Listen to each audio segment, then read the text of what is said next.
শুনতে থাকুন আমাদের প্রথম গল্প, রহস্যময় মৃত্যু। মৃত্যুর সন্ধ্যায়।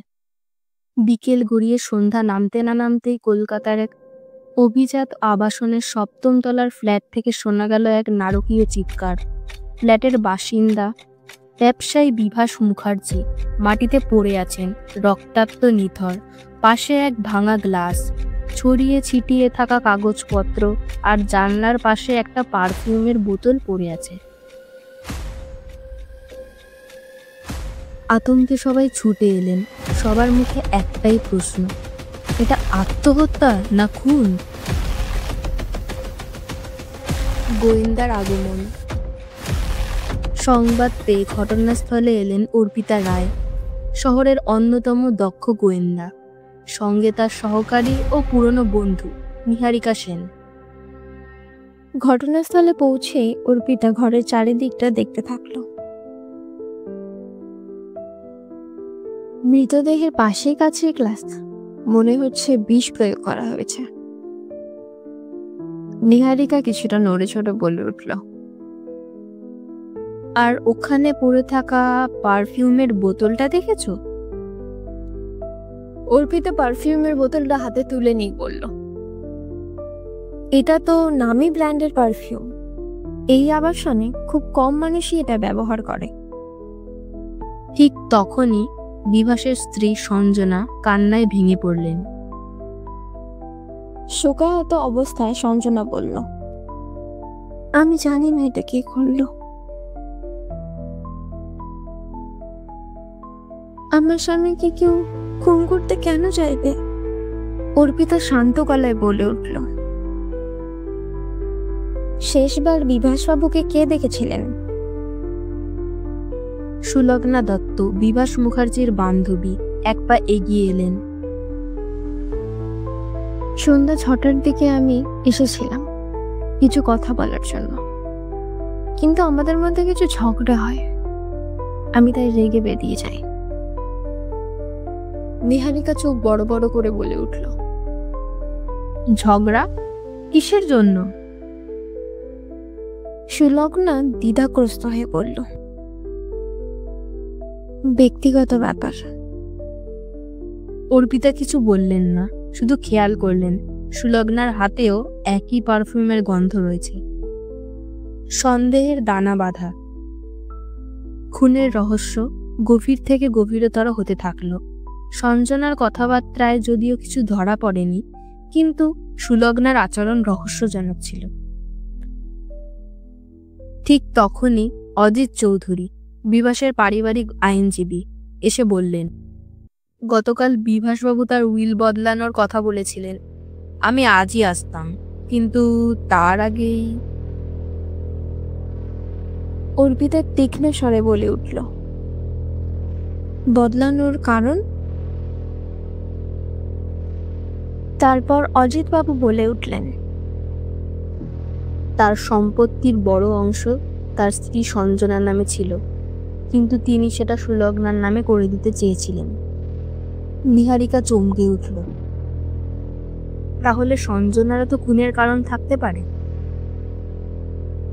অর্পিতা মৃদু হেসে বলে উঠল, ঠিক ধরেছ, তবে প্রমাণ ছাড়া কিছু বলা যাবে না। রহস্যের জট খুলল। ঘটনার রাতে সিসিটিভি ফুটেজ পরীক্ষা করা হলো।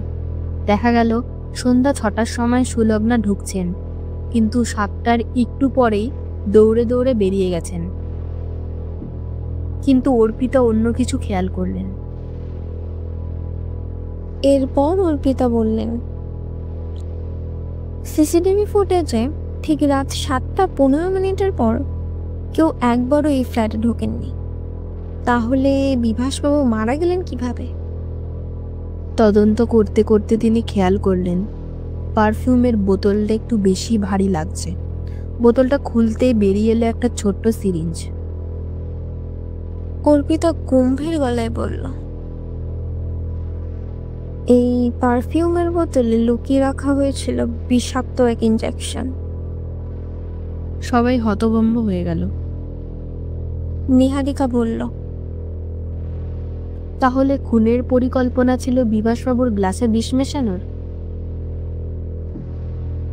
তারপর ধীর গতিতে অর্পিতা মাথা নাড়িয়ে বলল,